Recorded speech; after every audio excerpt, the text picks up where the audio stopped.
Welcome to our Facebook Live show, After GMS. I'm Tanya Rivera, hanging out with meteorologist Christian Morgan in the studio. If you didn't know, today is not just Tuesday. No, it's not. It's Fred Day. Did I coin that term early on this morning? Okay. Yeah, when I heard it this morning, I'm like, okay, it's forever going to be known as Fred Day. Fred Day. Anytime from now on you say it's a Fred kind of day, I'm going to be like, okay, so water all day long. Wet. Yup.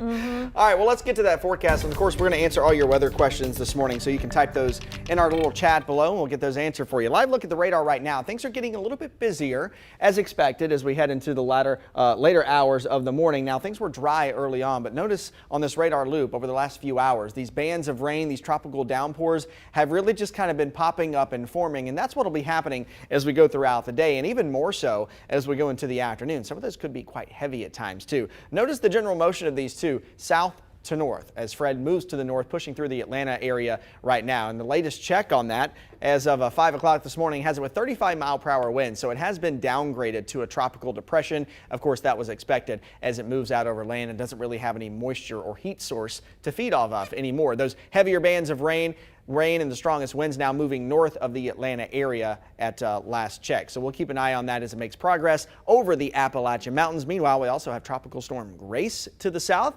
That will not impact us in the U.S., but it is something that we are eyeing in the tropics as well. And at the same time, we have Tropical Storm Henri. This is Henri. This is not Henry. This is Henri, about 135 miles southeast of the island of Bermuda. Now again, this is also not going to affect us in the Carolinas. It's just really going to kind of meander out over the island of Bermuda and out over the Atlantic for the next several days. Could strengthen up to a hurricane, that's possible, but the only real impacts we'll see here in the Carolinas is maybe some increased rip current as we go into the next week or so. So we'll be keeping an eye on that. Again, rain boots and umbrella, both necessities as you go throughout the day today. You could get caught under one of those showers or one of those downpours, honestly, at any point. And then as we go into the afternoon, mainly 1 until about 7 p.m., we're going to keep a close eye on things for a low storm chance and a low tornado risk as well. It's just kind of a typical thing anytime one of these tropical systems come by. So today is no different. We'll keep an eye on that for you as we go throughout the afternoon. That News 2 radar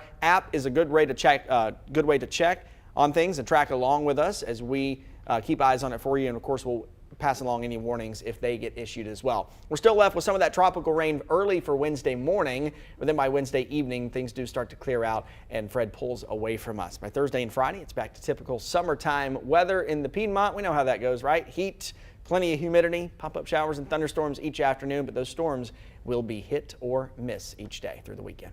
All right, so we want to make sure that you have a chance to get your weather questions answered. So we want you to go in, type in what you want to know about today's weather. Meteorologist Christian Morgan will, of course, do his best to answer that. While you tell us your questions, let's take a look at where Fred was over the past 24 hours. I know you kind of gave us the map part of it, but let's see what it looks like. Cloudy skies, powerful winds, lots of rain. Fred hit the Florida Panhandle with near hurricane force winds, topping 70 miles an hour. All those flags flying. Thousands are in the dark, we're told, still this morning. Lifeguards, they put up those double red flags that you just saw, warning beachgoers against going into the Gulf of Mexico. While no evacuations were ordered this time around, schools and government offices were all closed yesterday with all of that coming through. Now, here's a reminder. Hey, you need to tie down the things in your backyard that could go airborne, like, oh yes, that trampoline that came over from, the neighbor.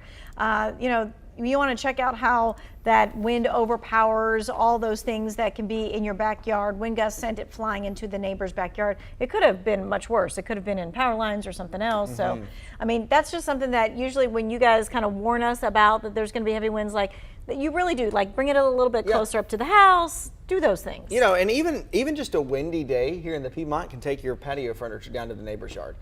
So always tie that stuff down in the trash can, always tie that down or bring it inside if you can. And especially in this kind of situation where you have tropical storm force winds, that can easily blow a trampoline around or anything like that. And no one wants to get hit by the trampoline or have their fence hit by it or whatever else, right? No, it can actually really be dangerous. So this time we kind of talked about how most storms come up the coast, right, and come in this way. But this time, this one has has kind of come up around the mountains and it's going this way. Yeah. And so the reason why I bring that up is a lot of times people would always say, oh, well, the mountains will break that up. But that is not what's happening this time. No, not this time around. And in fact, you know, we're talking about flash flooding concerns, not only here in the Piedmont today, but even higher concerns as you go into the foothills and into the mountains. Part of that is the reason of the higher elevation that you have. And in the mountains, not only is there poor drainage because of the terrain there and the towns there, but also when you get a system like this, the wind can actually push all of that moisture up over the mountains and can actually make it rain more and can actually make it rain heavier.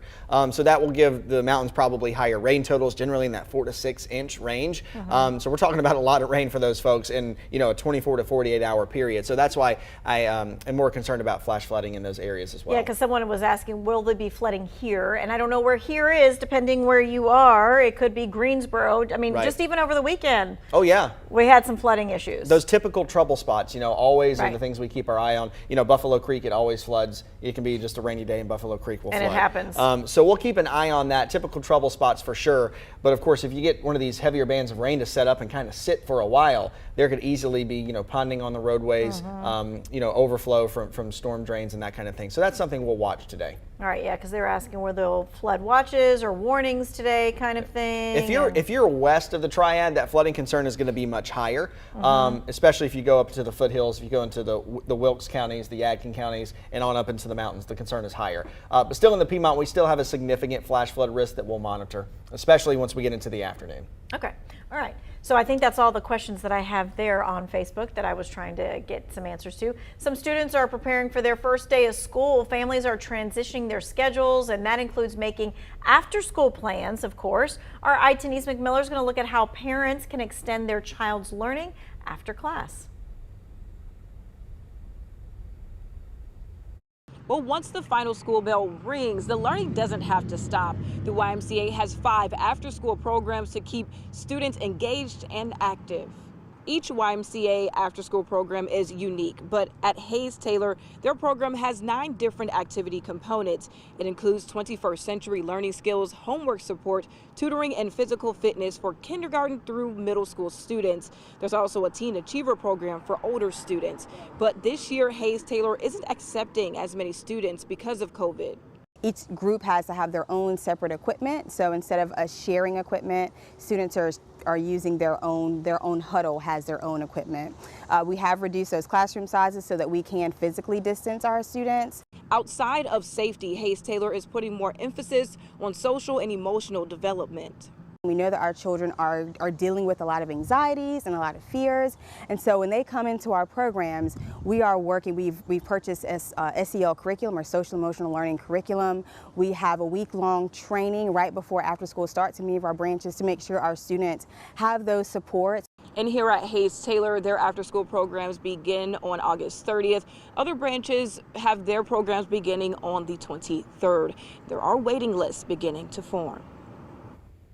All right, last check on that forecast. Of course, we're going to keep all eyes on tropical depression now, Fred, as it moves north, moves across Alabama and Georgia and on up into Tennessee by this afternoon. It'll cross right over the Appalachian Mountains, and that will give us a good soaking of rain. These rounds of rain, or tropical downpours as we like to call them. And what I really mean by that when I say tropical downpours is that it will rain really, really heavy for a little while, and then it'll be over. And that will kind of come in rounds. And so that's where a lot of our rain totals will start to stack up. And that's where we get our flash flooding concern as well as we go into the afternoon. And again, mainly from about 1 p.m. until about 7 p.m. Keep close check on the radar. We'll be watching it for you, but there is that storm chance and that low chance of a tornado somewhere in the area as well. Just kind of always a thing that we have to watch when any kind of tropical system moves by. By tomorrow, Fred is out here. We're left with some tropical rain early Wednesday morning, some clearing for your Wednesday afternoon. We'll warm back up into the mid-80s. And then after that, it's a very typical summertime heat and humidity, plenty of humidity too, that we're left with for the end of the week. Upper 80s for Thursday, Friday. That holds true through the weekend with that 30% chance of a pop-up shower or thunderstorm each day too. Today's one of those days you're just like, I think I want to work from home. Just, rain boots, umbrella, all that stuff. If you don't have to go out, just park it PJs. at home. Why wouldn't you just park it at home? Park it at home. That's what I'm saying. All right. Thanks for joining us on After GMS. Of course, we're here weekdays at 7:45 on News 2's Facebook page. Join us again tomorrow. Same time, same bat channel, same place, right? And we'll get to it. We'll get to it. All right. Have a great day. Stay dry.